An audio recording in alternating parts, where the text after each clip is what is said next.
नमस्कार, स्वागत है आपका डीडी न्यूज पर। मैं हूं रेशमा आपके साथ। आइए नजर डाल लेते हैं इस वक्त की हेडलाइंस पर। किसानों के लिए प्रधानमंत्री नरेंद्र मोदी आज शुरू करेंगे 2 बड़ी योजना। पीएम धन धान्य और दलहन आत्मनिर्भरता मिशन से पैदावार बढ़ाने और दलहन उत्पादन में आएगी तेजी। किसानों से संवाद भी करेंगे पीएम।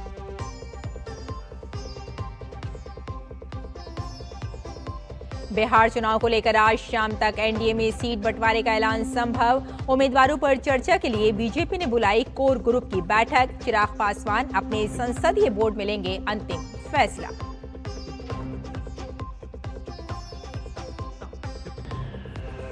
अमेरिका चीन में फिर शुरू हुआ ट्रेड वॉर। ट्रंप की ओर से 1 नवंबर से चीन पर 100% टैरिफ और सभी महत्वपूर्ण सॉफ्टवेयर पर निर्यात नियंत्रण लगाने की घोषणा।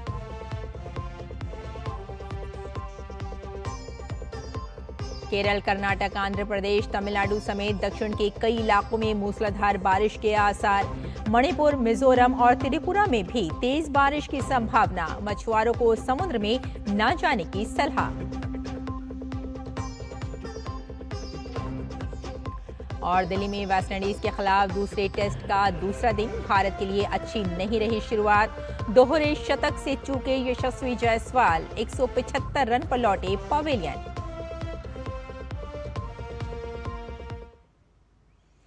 और आइए अब समाचारों पर डालते हैं विस्तार से नजर।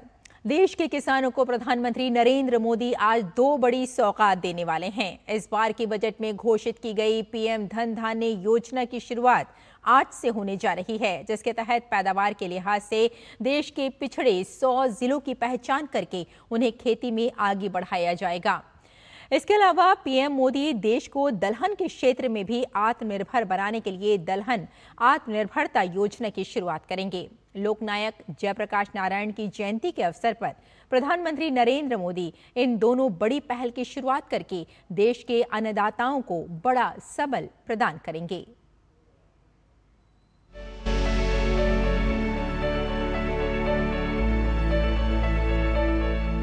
दलहन में देश को आत्मनिर्भर बनाने और देश के किसानों की आमदनी बढ़ाने के लिए प्रधानमंत्री नरेंद्र मोदी 11 अक्टूबर को दिल्ली के पूसा में 2 बड़ी योजनाओं पीएम धन धान्य और दलहन आत्मनिर्भरता योजना की शुरुआत करने जा रहे हैं।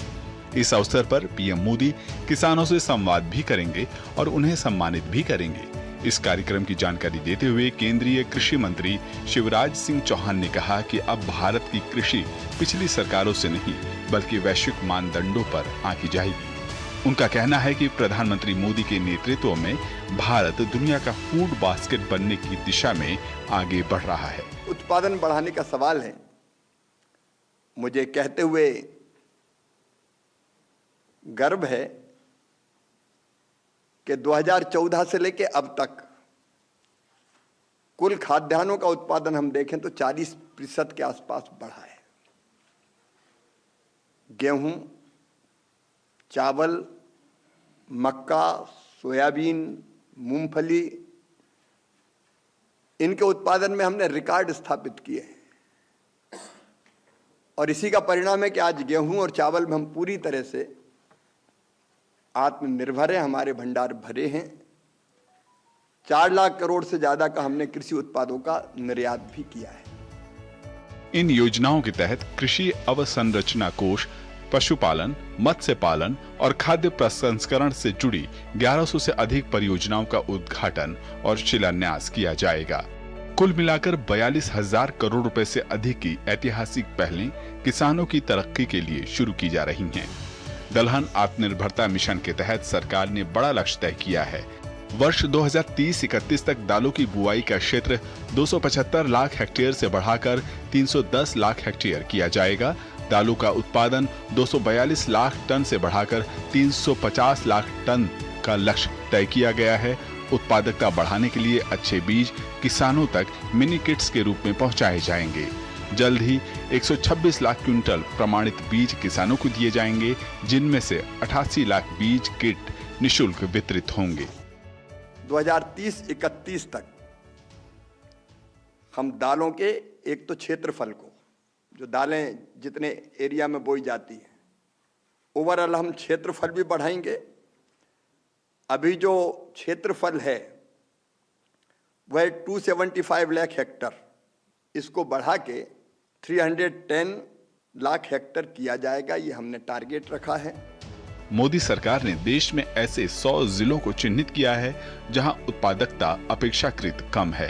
इन जिलों में सिंचाई, भंडारण और ऋण सुविधाओं को बढ़ाकर किसानों की आमदनी बढ़ाने का प्रयास किया जाएगा। अनुज यादव के साथ अजीत द्विवेदी की रिपोर्ट, डीडी न्यूज दिल्ली। किसानों के लिए हो रही पहल को लेकर प्रधानमंत्री नरेंद्र मोदी ने सोशल मीडिया प्लेटफॉर्म एक्स पर लिखा कि देश का कृषि और ग्रामीण क्षेत्र एक नए इतिहास का साक्षी बनने वाला है। नई दिल्ली में सुबह करीब 10:30 बजे पीएम धन धान्य कृषि योजना और दलहन आत्मनिर्भरता मिशन के शुभारंभ का सौभाग्य मिलेगा। इन योजनाओं से जहां कम उपज वाले 100 जिलों में पैदावार बढ़ाने के प्रयासों को बल मिलेगा, वहीं दालों के उत्पादन में भी तेजी आएगी। इस विशेष कार्यक्रम में कृषि और इससे जुड़े सेक्टर की 42,000 करोड़ रुपए से अधिक की परियोजनाओं के उद्घाटन और शिलान्यास का सुअवसर मिलेगा। इनसे न केवल हमारे किसान भाई बहनों के जीवन में नई खुशहाली आएगी, बल्कि विकसित और आत्मनिर्भर भारत का संकल्प भी और मजबूत होगा। राष्ट्रपति द्रौपदी मुर्मू ने विशाल एशियाई गिर राष्ट्रीय उद्यान का दौरा किया। इस दौरान राष्ट्रपति ने स्थानीय जनजातीय लोगों से भी बातचीत की। राष्ट्रपति ने कहा कि जनजातीय समुदाय की प्रकृति अनुकूल जीवन शैली सभी के लिए प्रेरणा का स्रोत है। उन्होंने परंपराओं के संरक्षण के साथ साथ विकास के महत्व पर जोर दिया।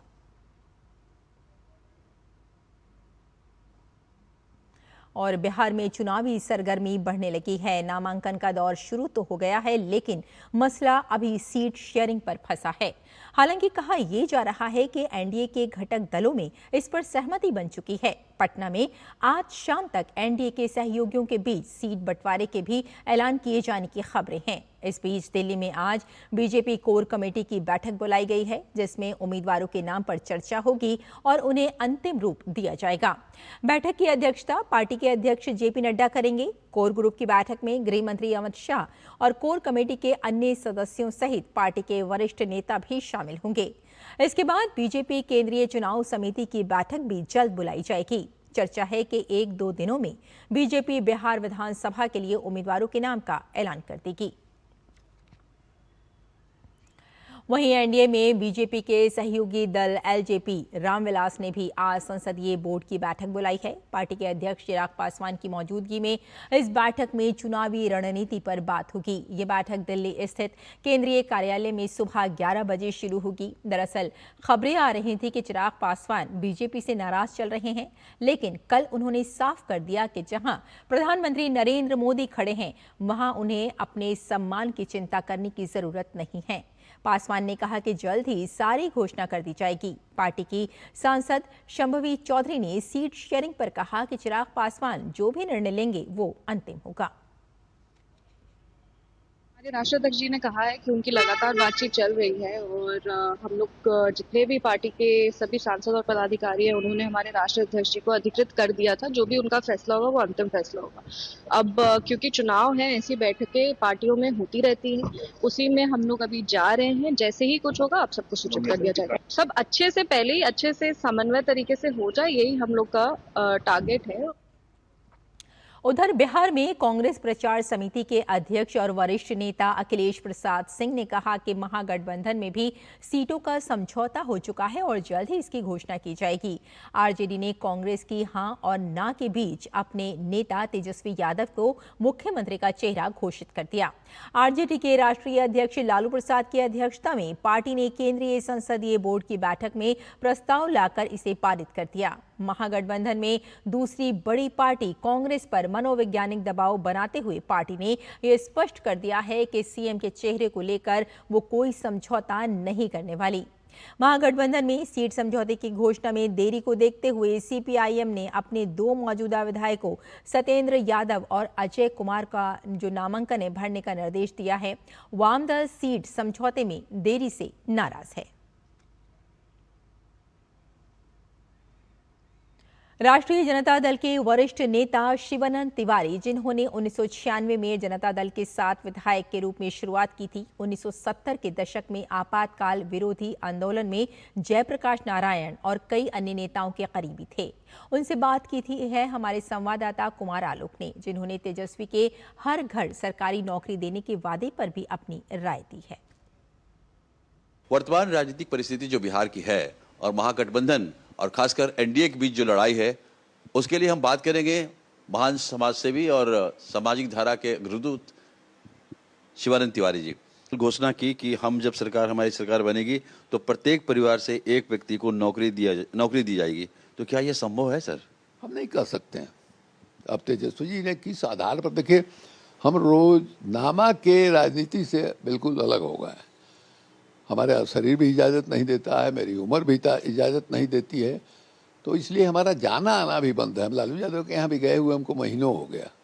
तेजस्वी तो खैर उनसे बात करने का कोई सवाल ही नहीं है। इसलिए हम जानते नहीं हैं कि किस आधार पर ये दावा किया, उनके दिमाग में ये क्या है। लेकिन दावा बहुत बड़ा है, बल्कि और भी उनका आश्वासन है कि अगर हम बन गए तो हम ये काम करेंगे, वो काम करेंगे। तो अब देखिए क्या होता है। इसीलिए हमने कहा कि कांटे की लड़ाई है। अब ये नहीं कह रहे हैं कि नीतीश कुमार जो है उनके लिए एकदम साफ सुथरा सड़क बना हुआ है और फिर अगली दफ़ा उसी तरह से हम ये भी नहीं कह रहे हैं कि हमारा भी महागठबंधन का भी रास्ता एकदम साफ सुथरा बना हुआ है, उनके कुर्सी से हटा के हम बैठ जाएंगे। लेकिन लड़ाई जो है कांटे की है। तो महागठबंधन में जो दल शामिल हैं और कहा जा रहा है कि सब कुछ ठीक ठाक नहीं है, CPI-ML कुछ कह रहा है, मुकेश सहनी जो छोटी पार्टी है वो भी बड़ा दावा कर रहे हैं। कोई भी गठबंधन हो, इधर का हो या उधर का हो, वो जो भी उस गठबंधन का हिस्सा रहता है उसकी कोशिश ये रहती है कि हम ज़्यादा से ज़्यादा सीट लें, ज़्यादा से ज़्यादा अपने अनुकूल सीट लें। तो एक खींचतान जो है चलता रहता है। तो ये थे शिवानंद तिवारी साहब, जिनका कहना है कि इस बार का जो विधानसभा चुनाव है उसमें कांटे की लड़ाई है। कोई ये नहीं कह सकता कि एनडीए के लिए रास्ता साफ है, कोई ये नहीं कह सकता कि महागठबंधन के लिए रास्ता साफ है। कैमरामैन विनय तिवारी के साथ कुमार आलोक, DD न्यूज, पटना। यादव की ओर से करोड़ों लोगों को नौकरी देने वाले बयान पर पटना में आपको बताते चलें कि फिर से इस पर बातचीत होने के इम्कान बताए जा रहे हैं। और साथ ही आपको बता देंगे कई सवाल भी खड़े किए जा चुके हैं। कांग्रेस भी इस वादे से सहज नजर नहीं आ रही है। भाजपा नेता सुरेश कुमार शर्मा ने कहा कि ये लोगों को बहकाने की सिर्फ कल्पना है। देखिए, ये सब तो काल्पनिक बात हो सकता है। आप सोचिए कि कितना लोग, 2 करोड़ से ज्यादा लोग का घर है ऐसा जिसमें कि कोई सरकारी नौकरी वाले नहीं है। तो क्या 2 करोड़ 3 करोड़ आदमी को सरकारी नौकरी देने की क्षमता है? ये बिल्कुल कपोल कल्पना है, लोगों को बहकाने की एक बात हो सकती है। ऐसा कुछ नहीं, कोई नहीं कर सकता है। आरजेडी नेता तेजस्वी यादव ने बिहार में हर परिवार के एक व्यक्ति को सरकारी नौकरी देने का वादा किया है। इस वादे पर बीजेपी सहित एनडीए नेताओं ने सवाल खड़े किए हैं, तो कांग्रेस भी इस वादे से सहज नजर नहीं आ रही है। मौजूदा समय में पूरे देश में जितनी सरकारी नौकरी हैं, उससे ज्यादा नौकरी देने के वादे पर तेजस्वी यादव घिरते नजर आ रहे हैं। बिहार की चुनावी जंग जीतने के लिए सभी दलों ने ताकत झोंक दी है। भले ही सीटों के बंटवारे की फाइनल तस्वीर सामने नहीं आई है, लेकिन जुबानी जंग तेज होती जा रही है। आरजेडी नेता तेजस्वी यादव ने हर घर में सरकारी नौकरी देने का वादा कर सियासी तापमान बढ़ा दिया है। बिहार सरकार में मंत्री अशोक चौधरी ने इस घोषणा को चुनावी स्टंट करार दिया, तो एलजेपी ने इस वादे को पूरा करने का रोड मैप पूछ लिया। जबकि जेडीयू नेता नीरज कुमार ने तंज कसते हुए सवाल दागा कि अगर एक परिवार में यदि शैक्षणिक योग्यता 4 लोगों की है तो क्या उन्हें नौकरी नहीं मिलेगी? मैं आपसे सवाल पूछ रहा हूं कि आपने कहा कि हर एक परिवार के एक सदस्य को 2,76,68,930 परिवार है जो जाति सर्वे में आया है। उसमें कितने एम्प्लॉयमेंट है नहीं है ये अलग अलग विषय है। और एक परिवार के अंदर शैक्षणिक योग्यता 4 सदस्यों का है तो उसको नौकरी का हक नहीं रहेगा क्या? चुनावी जिसको बोलते हैं जिसको है बुलबुला है, लेकिन आरजेडी के लोगों के प्रति क्या प्रदेश में भाव है और वो लोग क्या चाहते हैं, लोग क्या चाहते हैं, वो इम्पोर्टेंट है ना। सिर्फ नौकरी के बदौलत ये चाहते हैं कि किसी तरह से हम एक सनसनी फैलाने के काम करें कि हम नौकरी देंगे। आई डोंट थिंक सो कि जनता जो है इसको एक्सेप्ट करेगी। रोजगार देना प्राथमिकता है सरकार की, लेकिन इस तरह से बात करें, हर घर को रोजगार देंगे आप, कहाँ से कैसे कर देंगे? क्या है उसका मानक? एकदम नियम बना देंगे, योग्यता कोई नहीं चाहिए। 15 साल के राज में आपने क्या किया है? आपका ही परिवार है। जब आपके पिता रेल मंत्री थे तो आप क्या किए? नौकरी के बदले जमीन लिखवाने का काम किए। ये छुपने की चीज है। सरकारी नौकरी देने के वादे को जहां आरजेडी ऐतिहासिक घोषणा करार दे रही है, वहीं बीजेपी नेता अजय आलोक ने तेजस्वी पर सीधा निशाना साधते हुए कहा कि ये जनता को बेवकूफ बनाने की कोशिश है। हालांकि बिहार की जंग जीतने के लिए राहुल गांधी की वोटर अधिकार यात्रा में तेजस्वी शामिल हुए थे, लेकिन तेजस्वी के इस वादे पर कांग्रेस सहज नजर नहीं आ रही। थोड़ा एंजॉय कीजिए, मैनिफेस्टो आने वाला है, उन सब बातें स्पष्ट हो जाएगी। कुछ बातें ऐसी होती है जो सोच लेते हैं कि भाई ये हमारी इच्छा ये है कि हम चाहते हैं कि सरकार बने हमारी, तो हम कुछ करके दिखाएं। अल्टीमेटली जब मैनिफेस्टो आएगा गठबंधन का, तब स्थिति स्पष्ट हो जाएगी। तेजस्वी जी ने ऐतिहासिक घोषणा की है। 2020 में 10 लाख नौकरी का वादा था। इसके पहले तो कोई नौकरी रोजगार पर मुद्दे पर बात ही नहीं करते थे। ये तेजस्वी जी ने पूरे देश में एजेंडा सेट कर दिया, तो हर राज्यों में और देश के चुनाव में नौकरी की बात होने लगी। दिमाग वहाँ घर में छोड़ के आते हैं क्या ये लोग? पूरे देश में 2 करोड़ 65 लाख नौकरियां हैं, सारे राज्यों को और केंद्र सरकार को मिला के। ये बिहार में अकेले 3 करोड़ नौकरी दे देंगे सरकारी। जिस व्यक्ति को नौकरी और रोजगार में अंतर नहीं पता हो, उसका विजन है, इनको अपने विजन का रिवीजन करने की जरूरत है। जहां मौजूदा सरकार खुद को दोहराने की जुगत में है, वहीं विपक्षी दल सत्ता में आने के लिए हर संभव कोशिशों में जुटे हुए हैं। चुनावी बेला में वादों का मेला लगना कोई नई बात नहीं है, लेकिन नेताओं को समझना होगा कि सोशल मीडिया के इस दौर में नौजवान जीतने के बाद किसी वादे को भूलने वाले नहीं हैं। Bureau report, DD news.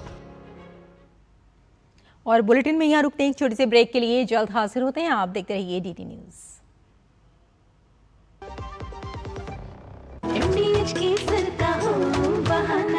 Kashmiri pulao या हो बिरयानी खाना, केसरी चाय दूध, रसमलाई, केसरी लड्डू, हलवा याद आना, यही तो है MDH केसर का बहाना। MDH शुद्ध केसर, खुशबू ऐसी जो दिल जीत ले। MDH मेरी पसंद, मेरी पसंद, मेरी पसंद, मेरी पसंद, हमारी पसंद, हम सबकी पसंद। मजबूत देश का मजबूत सरिया हो गया स्टील। दादी के हाथों का जादू और खुशबू से महकता घर। MDH गरम मसाला, असली मसालों से भरा हूँ मैं, क्योंकि हर रिश्ता है स्वाद से जुड़ा। ब्रेक के बाद एक बार फिर आपका स्वागत है। आइए आगे बढ़ते हैं। राजस्थान पुलिस की खुफिया इकाई ने अलवर निवासी मंगत सिंह को ISI के लिए जासूसी करने के आरोप में गिरफ्तार किया है। मंगत सिंह गोविंदगढ़ का रहने वाला है और उसे अलवर छावनी क्षेत्र में संदिग्ध गतिविधियों में शामिल पाया गया। जानकारी के अनुसार मंगत को एक पाकिस्तानी महिला हैंडलर ने ईशा शर्मा नाम से हनी ट्रैप में फंसाया और पैसों के बदले जानकारी देने के लिए उकसाया। CID इंटेलिजेंस राजस्थान ने उसे गिरफ्तार किया। आरोपी के खिलाफ राजकीय गुप्त कार्य अधिनियम 1923 के तहत जयपुर स्थित विशेष पुलिस थाने में मामला दर्ज किया गया है। आज लोकनायक JP की जयंती है। इस अवसर पर प्रधानमंत्री नरेंद्र मोदी ने लोकनायक JP को श्रद्धांजलि अर्पित की। उन्होंने सोशल मीडिया X पर तस्वीर साझा कर लिखा, लोकनायक JP की जयंती पर अभिलेखागार से एक दुर्लभ झलक। यहाँ आपातकाल के दौरान लिखी गई उनकी पुस्तक जेल डायरी के कुछ पन्ने हैं। आपातकाल के दौरान लोकनायक JP ने कई दिन एकांत कारावास में बिताए। उनकी जेल डायरी में उनकी पीड़ा और लोकतंत्र में अटूट विश्वास दर्ज है। उन्होंने लिखा था, भारतीय लोकतंत्र के ताबूत में ठोकी गई हर कील मेरे दिल में ठोकी गई कील के समान है।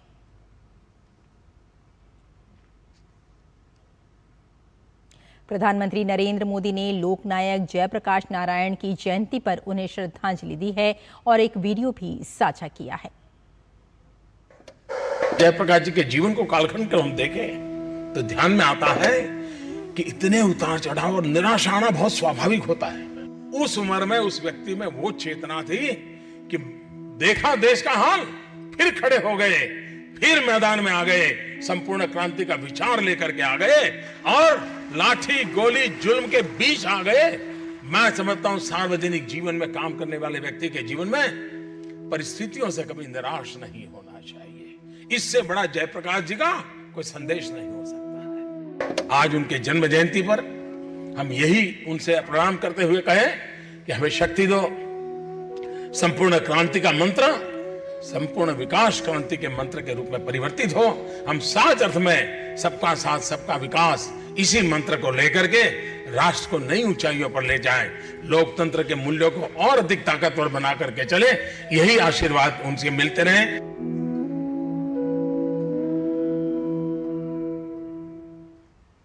भाजपा अध्यक्ष जेपी नड्डा ने स्वतंत्रता संग्राम सेनानी लोकनायक जयप्रकाश नारायण की जयंती पर उन्हें नमन किया। एक्स पर एक पोस्ट में उन्होंने कहा कि महान स्वतंत्रता संग्राम सेनानी, लोकतंत्र के परम उपासक, भारत रत्न लोकनायक जयप्रकाश नारायण जी की जयंती पर उन्हें शत शत नमन करता हूं। तत्कालीन सरकार द्वारा देश पर थोपे गए आपातकाल के दौरान राष्ट्र की जनतांत्रिक चेतना को जागृत कर लोकतंत्र की पुनर्स्थापना में अपने मेहनती भूमिका निभाई थी। देश और समाज में सकारात्मक परिवर्तन के लिए अपना जीवन समर्पित करने वाले लोकनायक का महान व्यक्तित्व और आदर्श हम सभी के लिए प्रेरणा स्रोत है। स्वतंत्रता आंदोलन से लेकर स्वतंत्र भारत की राजनीति में जिन नेताओं ने महत्वपूर्ण भूमिका निभाई, उनमें लोकनायक जयप्रकाश नारायण का नाम प्रमुख है।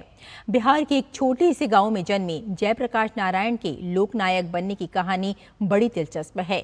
जीवन भर समाजवादी विचारधारा के जरिए समाज में बदलाव लाने का काम करने वाले जेपी ने उम्र के ऐसे पड़ाव पर भारतीय राजनीति में वापसी की जब देश के युवा परिवर्तन की राह पर बिना नेतृत्व के चल पड़े थे। जेपी राजनीति से संन्यास ले चुके थे, लेकिन लोकतांत्रिक मूल्यों के लिए उन्होंने वापसी की और संपूर्ण क्रांति के नारे के साथ संघर्ष के मैदान में कूद पड़े। संपूर्ण क्रांति का उनका दर्शन और आंदोलन भारतीय राजनीति में बड़ा बदलाव तो लाया ही, साथ ही देश के सामाजिक ताने बाने को बदलने में भी कारगर साबित हुआ। जयप्रकाश नारायण की जयंती पर देखिए ये विशेष रिपोर्ट।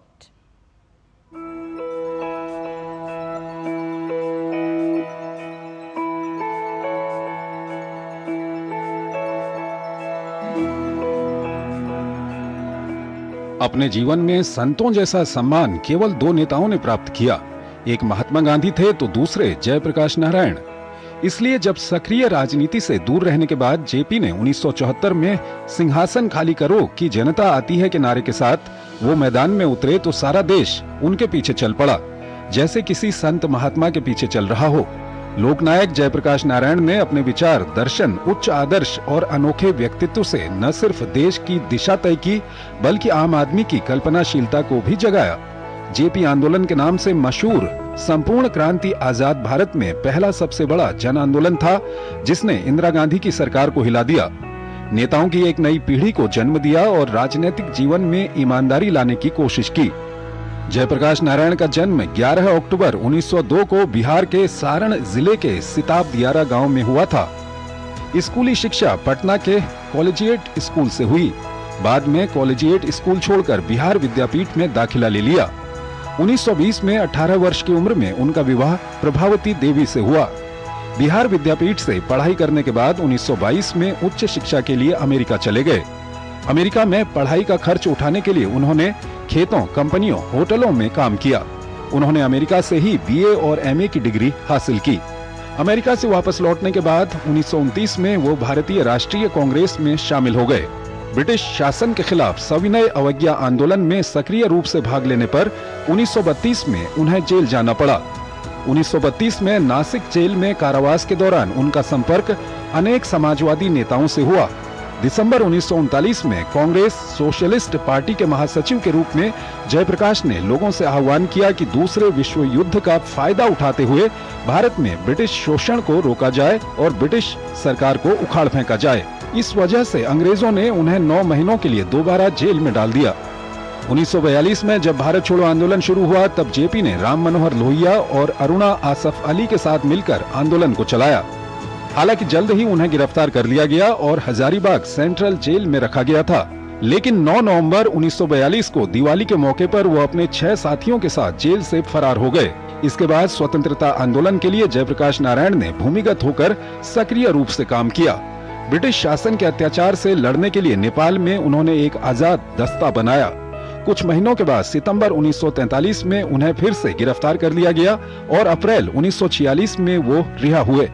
70 के दशक की शुरुआत में जब देश का आम आदमी बेरोजगारी, महंगाई और भ्रष्ट शासन तंत्र से पीड़ित था, तब जेपी का एक दूसरा रूप देखने को मिला। 1974 में गुजरात के छात्रों ने उनसे बेरोजगारी, भ्रष्टाचार और महंगाई के खिलाफ नवनिर्माण आंदोलन के नेतृत्व का आग्रह किया। उसी वर्ष जून में उन्होंने पटना के गांधी मैदान में एक जनसभा से शांतिपूर्ण संपूर्ण क्रांति का आह्वान किया। इस आंदोलन में उनकी महत्वपूर्ण भूमिका की वजह से ही जनता ने उन्हें लोकनायक के खिताब से नवाजा। इस आंदोलन के अंत में आपातकाल की घोषणा हुई, जो बाद में जनता पार्टी की जीत में तब्दील हुई और मार्च 1977 में केंद्र में पहली गैर कांग्रेसी सरकार बनी। आपातकाल के दिनों में जेल में बंद रहने के दौरान उनकी तबीयत काफी खराब हो गई, जिस वजह से 12 नवंबर 1976 को उन्हें रिहा कर दिया गया। किडनी खराब होने की वजह से 8 अक्टूबर 1979 को पटना में जयप्रकाश नारायण का निधन हो गया। 1965 में उन्हें लोक सेवा के लिए मैग्सेसे पुरस्कार से भी सम्मानित किया गया। वाजपेयी सरकार ने 1999 में मरणोपरांत उन्हें देश के सर्वोच्च नागरिक सम्मान भारत रत्न से सम्मानित किया। मैं अपने लिए नहीं, अपनों के लिए हूँ। अपने वो हैं जो पीड़ित और उपेक्षित हैं। ये शब्द हैं भारत रत्न नानाजी देशमुख के। आज उनकी जयंती है। देखिए ये खास रिपोर्ट। मैं अपने लिए नहीं, अपनों के लिए हूँ। अपने वे हैं जो पीड़ित और उपेक्षित हैं। ये उद्गार है राष्ट्र ऋषि भारत रत्न नानाजी देशमुख के, जिन्होंने अपना जीवन राष्ट्र निर्माण और ग्रामीण उत्थान के लिए समर्पित कर दिया। महात्मा गांधी के सर्वोदय और पंडित दीनदयाल उपाध्याय के अंत्योदय के सिद्धांतों को आत्मसात कर नानाजी ने हर एक सांस गरीबी उन्मूलन, ग्रामीण विकास और ग्रामीण स्वावलंबन के लिए समर्पित कर दिया।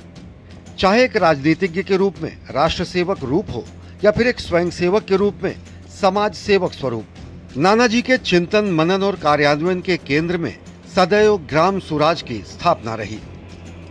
स्थान गांव में बसता है और सारे काम गांव से शुरू होने चाहिए। प्रख्यात सामाजिक कार्यकर्ता नानाजी देशमुख का जन्म 11 अक्टूबर 1916 को मराठवाड़ा के कदौली गांव में हुआ और उनका बचपन का नाम चंडिका प्रसाद था। हर कोई उन्हें दुलार से नाना पुकारता था। बचपन में ही माता पिता के देहावसान ने बालक चंडिका प्रसाद को स्वावलंबन का पाठ पढ़ाया।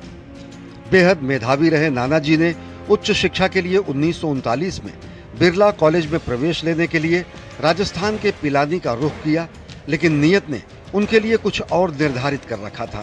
राष्ट्रवादी विचारधाराओं से प्रेरित होकर नानाजी समाज सेवा और सामाजिक गतिविधियों में हिस्सा लेने लगे।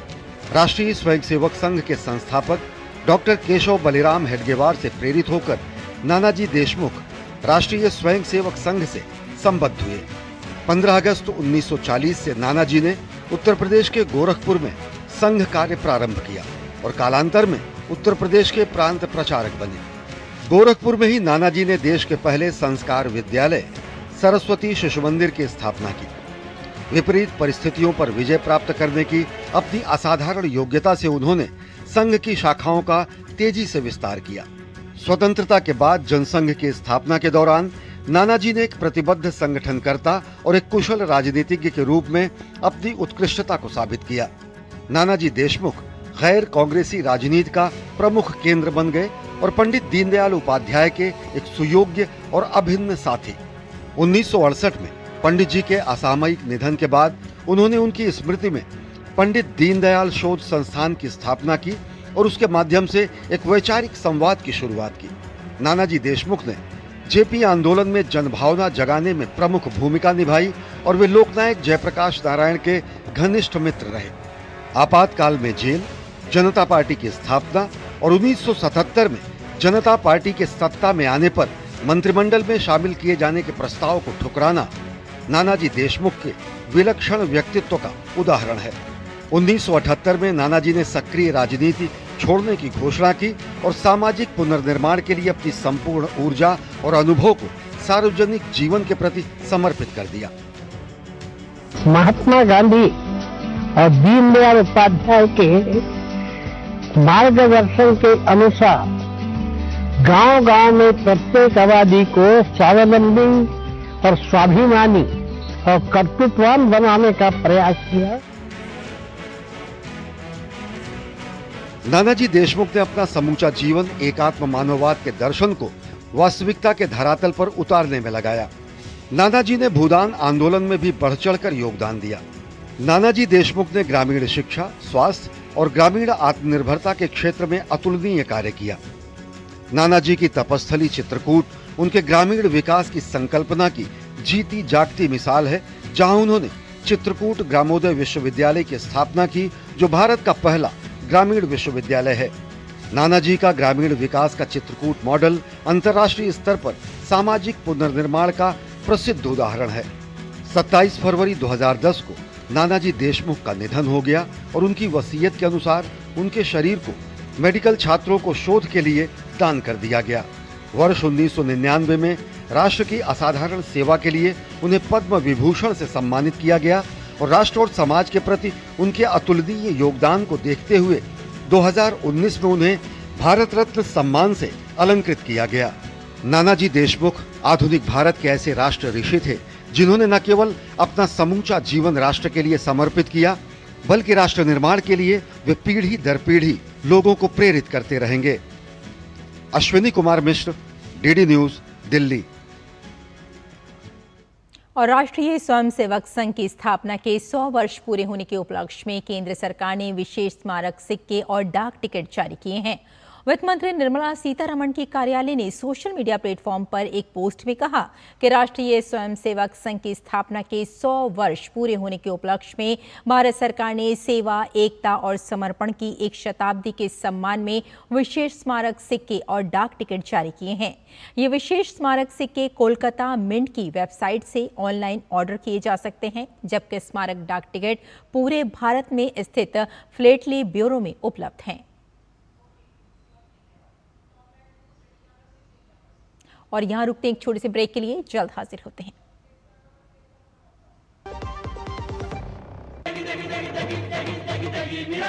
MDH की देगी मिर्च का तड़का, अंग अंग फड़का। MDH की देगी मिर्च। जब धरती चीर कर निकलता है लोहे का पत्थर और मिलता है मोंगिया के जोश से, फिर तपता है, पिघलता है और बनता है फौलाद। अब होता है सरिया सारी खूबियों के साथ। मोंगिया स्टील, मजबूत देश का मजबूत सरिया। ब्रेक के बाद एक बार फिर आपका स्वागत है। ऑस्ट्रेलिया दौरे पर रक्षा मंत्री राजनाथ सिंह जब BAPS श्री स्वामीनारायण मंदिर पहुंचे तो बच्चों ने प्रार्थना करते हुए उनका स्वागत किया। फिर राजनाथ सिंह ने मंदिर में पूजा अर्चना की। इसके बाद रक्षा मंत्री ने सरल शब्दों में धर्म को परिभाषित किया और कहा कि जो इस संपूर्ण ब्रह्मांड के सजीव या निर्जीव की सुरक्षा की गारंटी देता है उसे धर्म कहते हैं। जो इसके नियमों, विनियमों और कानून की पवित्रता की सुरक्षा की गारंटी देता है उसे धर्म कहते हैं। जो इन दोनों के विकास और समर्थन की गारंटी देता है उसे धर्म कहते हैं। ब्रह्मांड के जड़ अथवा चेतन के अस्तित्व की सुरक्षा के साथ साथ जो नियम, परनियम, विधि विधान उसके परिपालन की वह लंबे समय तक चलता है, उसके परिपालन की गारंटी देते हैं, उसे हम धर्म कहते हैं।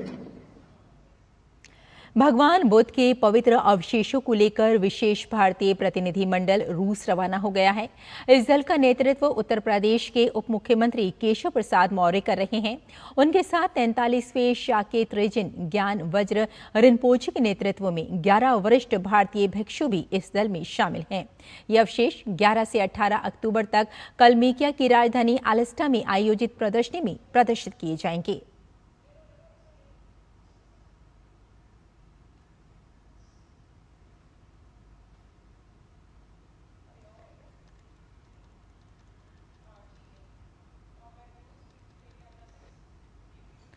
और आइए अब अगली खबर का रुख कर लेते हैं और आपको बताते चलें कि अफगानिस्तान के विदेश मंत्री मौलवी आमिर खान मुत्ताकी भारत दौरे पर हैं। अपने भारत दौरे के दौरान आमिर खान मुत्ताकी ने भारतीय विदेश मंत्री एस जयशंकर से मुलाकात की। इस दौरान भारत ने भूकंप से प्रभावित अफगान के लोगों को अपनी चल रही मानवीय सहायता के हिस्से के रूप में अतिरिक्त खाद्य आपूर्ति की है। विदेश मंत्रालय के प्रवक्ता रणधीर जायसवाल ने अफगानिस्तान को भेजी जा रही मदद सामग्री की तस्वीरें सोशल मीडिया पर साझा की हैं।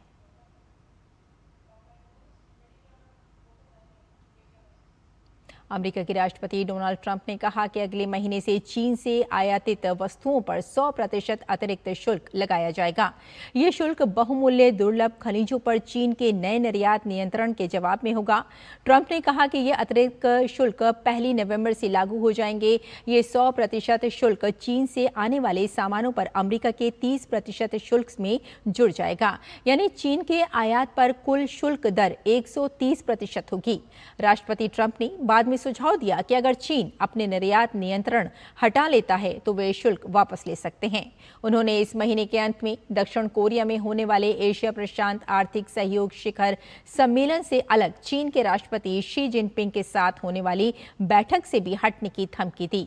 बाद में उन्होंने कहा कि उन्होंने इसे रद्द नहीं किया है, लेकिन उन्हें नहीं पता कि वे इसे रद्द करेंगे या नहीं।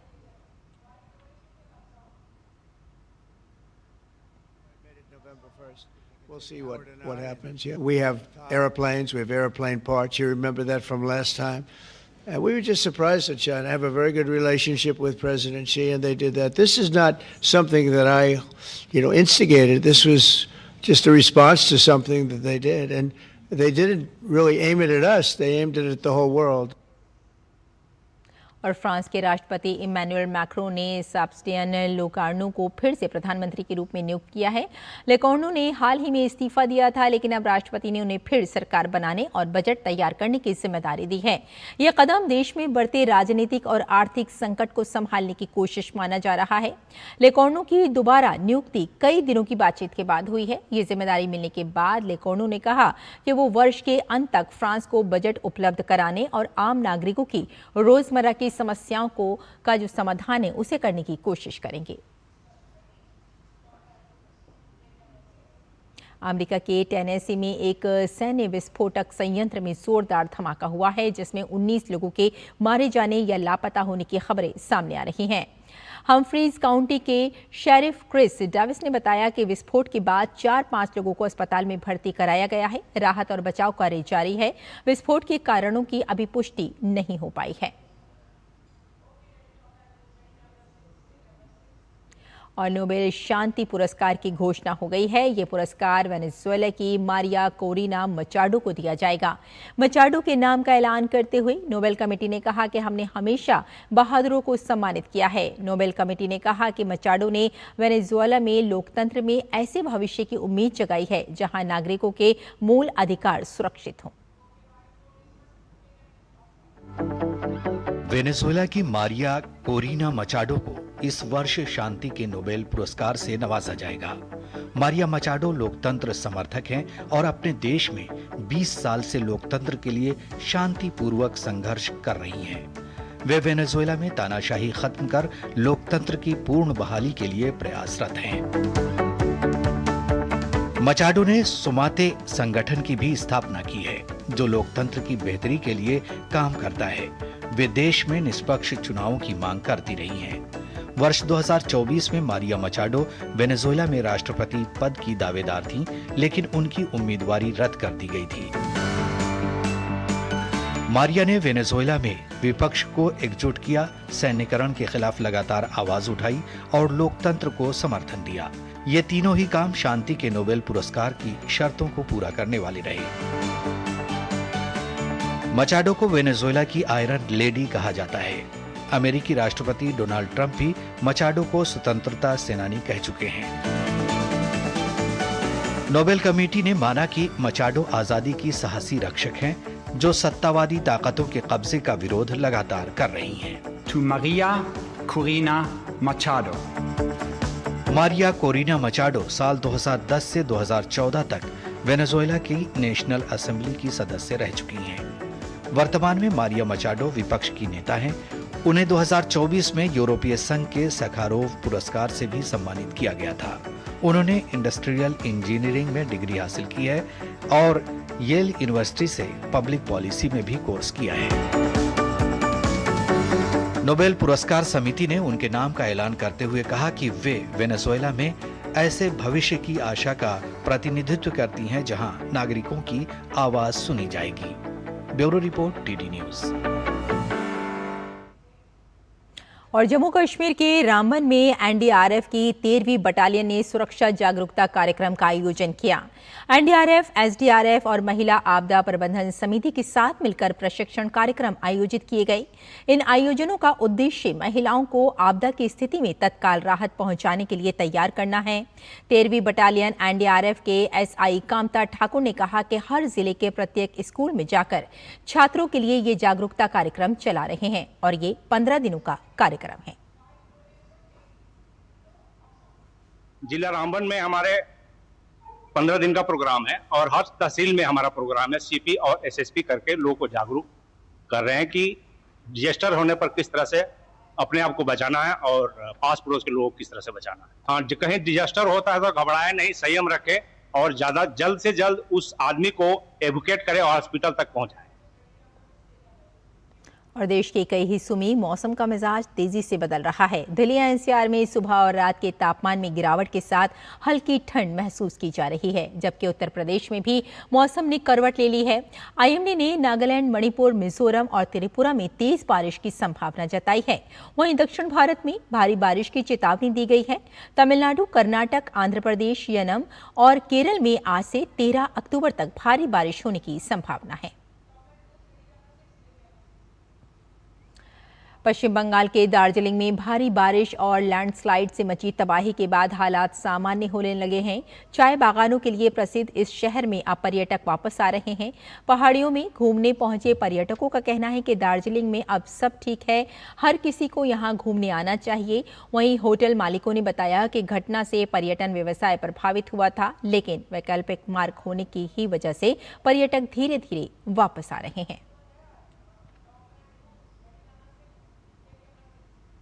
और सदी के महानायक अमिताभ बच्चन आज 83वां जन्मदिन मना रहे हैं। उनकी एक झलक पाने के लिए प्रशंसक बेताब हो रहे हैं। उनके बंगले जलसा के बाहर रात से ही भीड़ जुटी हुई है।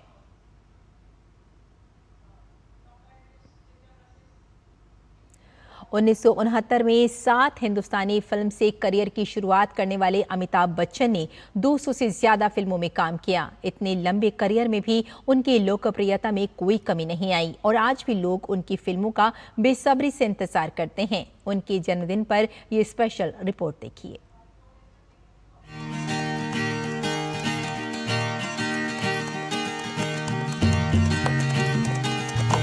वो केवल नाम नहीं, एक पहचान है।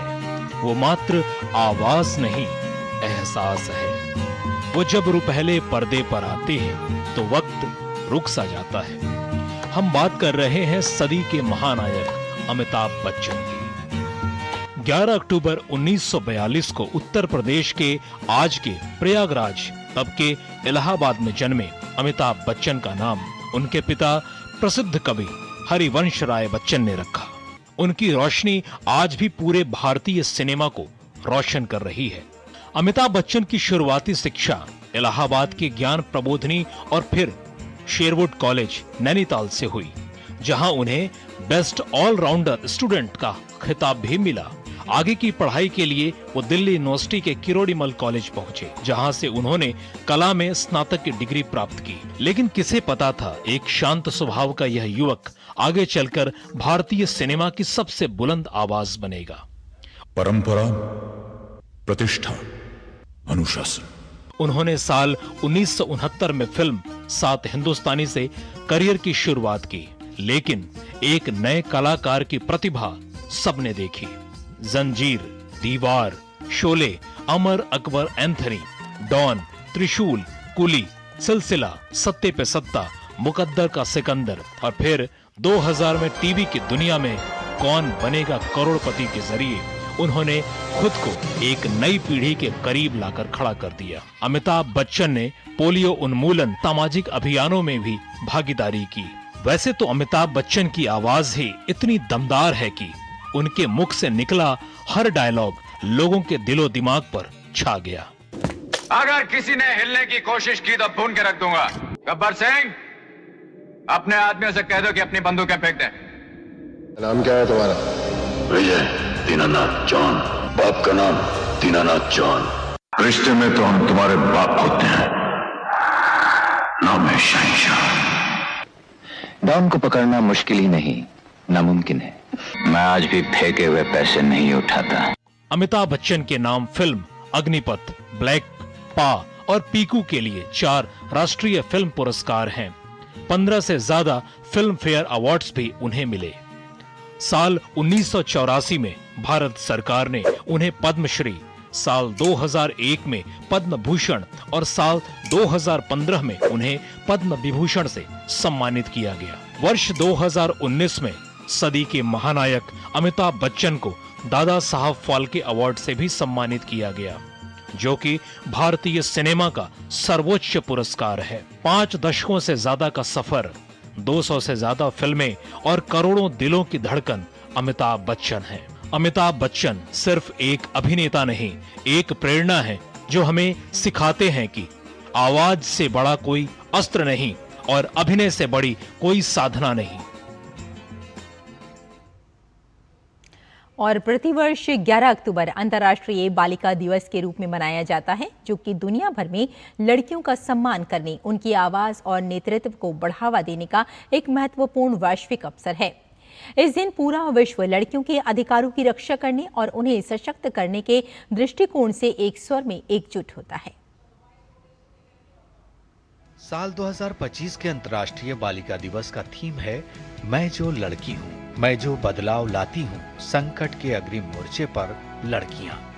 इस पंक्ति को बालिकाओं के नेतृत्व वाले संगठनों और नेटवर्कों द्वारा तैयार किया गया है, जो दुनिया भर में विभिन्न संकटों के बीच नारी शक्ति के नेतृत्व को मान्यता देने का आह्वान करता है। वर्तमान में जारी यूनिसेफ के आंकड़ों के अनुसार पूरी दुनिया में 122 मिलियन लड़कियां स्कूल से बाहर हैं, जिसमें 34 मिलियन प्राथमिक स्कूल और 87 मिलियन माध्यमिक स्कूल जाने वाली लड़कियां शामिल हैं। साथ ही वैश्विक स्तर पर श्रम बल भागीदारी के मामले में लैंगिक अंतर विश्व में अभी खत्म नहीं हुआ है। एक आंकड़े के अनुसार महिलाओं की श्रम बल में सहभागिता के मामले में दक्षिण एशिया 26%, मध्य पूर्व और उत्तरी अफ्रीका जैसे क्षेत्र 20%, लैटिन अमेरिका 53% और पूर्वी एशिया में 59% दरें देखी गई हैं, जो कि अभी भी पुरुषों की दरों से कम है। बीजिंग दस्तावेज के 30 वर्ष पूरे होने पर विश्व को अब ये पहचानने की जरूरत है कि क्या हमने लैंगिक समानता के लिए वो कीर्तिमान हासिल किए हैं जिसको विश्व को अपेक्षा थी। वैसे दुनिया भर में लड़कियां आज की सबसे बड़ी चुनौतियों का सामना करने के लिए बढ़ चढ़कर हिस्सा ले रही हैं। जलवायु न्याय के लिए अपनी आवाज मुखर कर रही और दुनिया भर से हिंसा के अंत की मांग कर रही हैं। बड़ी बात यह है कि आज की महिलाएं अपनी चुनौतियों और समाधानों के लिए खुद लड़ना चाहती हैं, जो बताता है कि आज की नारी आत्मनिर्भर बन रही है। हमेशा से भारत लड़कियों को आगे रखने के लिए प्रतिबद्ध रहा है। ऐसे में मौजूदा भारत सरकार के नेतृत्व में बेटी बचाओ बेटी पढ़ाओ, सुकन्या समृद्धि जैसी योजनाएं देश भर में चलाई गई, जो भारत की नारियों को आत्मनिर्भर बनाने के साथ लड़कों के मुकाबले हर दृष्टिकोण से बराबरी का हक भी दिला रहा है, जिसके परिणाम स्वरूप अब भारत लगातार ग्लोबल जेंडर गैप रिपोर्ट में साल दर साल अपनी रैंकिंग में सुधार कर रहा है। वहीं दुनिया भर में यूनिसेफ लड़कियों के नेतृत्व वाले समूहों और नेटवर्कों के साथ मिलकर एक ऐसी दुनिया बनाने की दिशा में काम कर रहा है जहां नीति निर्माण, कार्यक्रमों और मानवीय प्रतिक्रियाओं में लड़कियों की आवाज न केवल सुनी जाए बल्कि उन पर अमल भी किया जाए। Bureau report, DD news. और सर्दियों के आगमन के साथ ही भारत में प्रवासी पक्षियों की चहचहाहट गूंजने लगती है। हर साल हजारों प्रवासी पक्षी साइबेरिया, यूरोप और मध्य एशिया से लंबा सफर तय कर भारत पहुंचते हैं। अक्टूबर से मार्च तक देश की नदियां, झीलें और आर्द्र भूमियां इन मेहमान परिंदों की चहचहाहट से गूंज उठती हैं। भारत आने के प्रवासी पक्षियों के 3 प्रमुख फ्लाईवे हैं: मध्य एशियाई, पूर्वी एशियाई और पूर्वी एशियाई ऑस्ट्रेलियाई फ्लाईवे से होकर पक्षियों की लगभग 370 प्रजातियां यहां पहुंचती हैं। साइबेरियन क्रेन और फ्लेमिंगो, पेलिकन और बार हेडेड गूस जैसे जल पक्षी, ब्लू थ्रोट, कॉमन, कक्कू और रोज स्टार्लिंग जैसे जंगली पक्षी इनका हिस्सा हैं। भरतपुर, चिल्का, रण ऑफ कच्छ और पोंग डैम जैसे स्थल हर साल इन पक्षियों का स्वागत करते हैं, लेकिन शहरीकरण, प्रदूषण, जलवायु परिवर्तन और कृत्रिम रोशनी के कारण इनका अस्तित्व खतरे में है। इन्हीं चुनौतियों के प्रति जागरूकता बढ़ाने के लिए विश्व प्रवासी पक्षी दिवस हर साल उत्तरी गोलार्ध में मई के दूसरे शनिवार और दक्षिणी गोलार्ध में अक्टूबर के दूसरे शनिवार को मनाया जाता है। इस वर्ष ये 11 अक्टूबर को मनाया जा रहा है। इस वर्ष की थीम है साझा स्थान, पक्षी अनुकूल शहर और समुदाय बनाना। ये दिवस हमें याद दिलाता है कि विकास और प्रकृति के बीच संतुलन बनाना ही सच्ची प्रगति है। प्रवासी पक्षी न केवल सुंदरता का प्रतीक हैं, बल्कि पारिस्थितिकी तंत्र के रक्षक भी हैं, जो कीट नियंत्रण, बीज फैलाव और जैव विविधता बनाए रखने में अहम भूमिका निभाते हैं। और खेल की खबरों में भारत और वेस्टइंडीज के बीच दिल्ली में खेले जा रहे टेस्ट का आज दूसरा दिन है। ताज़ा समाचार मिलने तक भारतीय टीम ने 3 विकेट खोकर 400 रन बना लिए हैं। भारतीय टीम ने आज 2 विकेट पर 318 रन से आगे खेलना शुरू किया। पहले दिन के नाबाद बल्लेबाज यशस्वी जायसवाल अपने ओवरनाइट स्कोर में सिर्फ 2 रन ही जोड़ सके और 175 के स्कोर पर रन आउट हो गए। भारतीय टीम की नजर इस मुकाबले को जीतकर टेस्ट सीरीज को क्लीन स्वीप करने पर है। टीम इंडिया ने पहला टेस्ट पारी के अंतर से जीता था। महिला क्रिकेट विश्व कप में आज होने वाले मैच में इंग्लैंड का सामना श्रीलंका से होगा। ये मैच कोलंबो में खेला जाएगा। इंग्लैंड की टीम ने अपने पिछले मैच में बांग्लादेश को शिकस्त दी थी। इंग्लैंड 2 मैच में 2 जीत के साथ अंक तालिका में दूसरे स्थान पर है। वहीं श्रीलंका को अपने पहले मुकाबले में भारत के खिलाफ हार मिली थी। वहीं उनका दूसरा मैच ऑस्ट्रेलिया के खिलाफ था, जो बारिश के चलते रद्द हो गया था।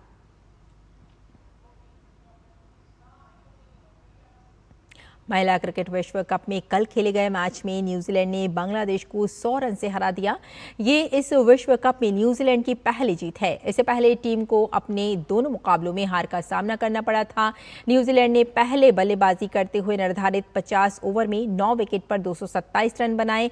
जवाब में बांग्लादेश की टीम 39.5 ओवर में सिर्फ 127 रन बनाकर ढेर हो गई।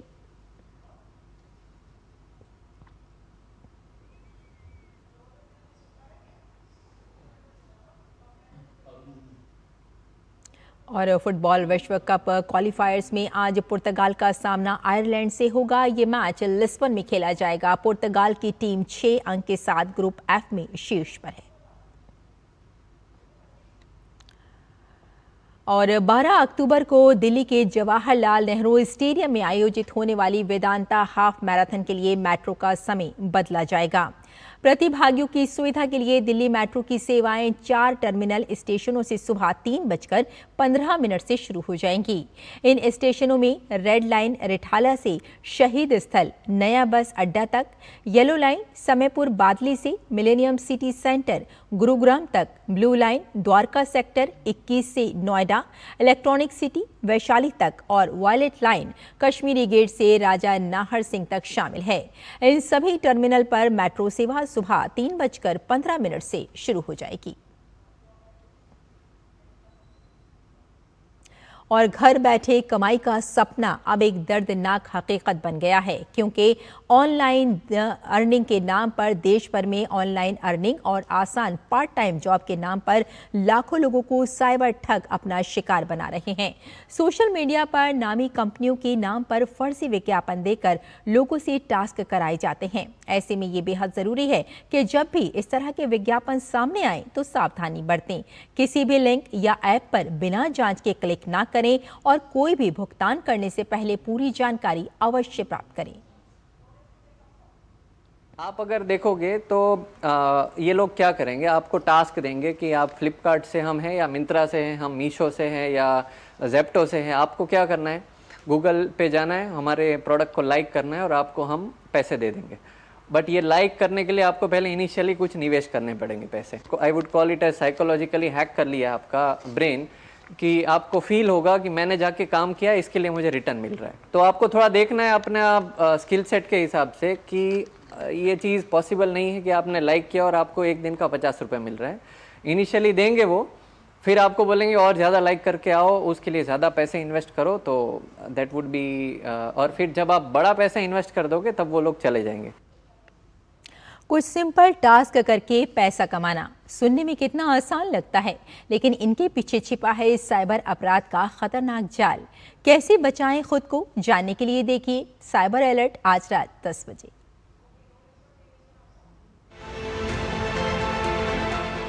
साइबर अलर्ट में इस बार होगी बात देश में चल रहे सबसे बड़े स्कैम की, जिसमें देश भर के लोगों को टारगेट करने की कोशिश कर रहे हैं ये साइबर अपराधी। लड़की बनके मुझसे बात कर रही है बट नाम लड़के का है। इस लिंक को पे आप जाइए गूगल मैप पे, वहाँ पे आपको 5 स्टार रेटिंग देनी होगी और उसका आप मुझे स्क्रीनशॉट लेके भेज दीजिएगा। ऐसा कौन सा बिजनेस है कि घर बैठे आप खाली लाइक करोगे और आपको रोज का इतना पैसा मिलेगा? तो ये साइकोलॉजिकल ट्रिक होती है आपको कन्विंस करने के लिए कि मैं निवेश भी कर रहा हूँ और थोड़ा काम भी कर रहा हूँ। तो देखिए साइबर अलर्ट शनिवार रात 10 बजे सिर्फ डीडी न्यूज पर। तो इसी के साथ अनुमति दें, लेकिन डीडी न्यूज पर खबरों का सिलसिला जारी रहेगा। नमस्कार।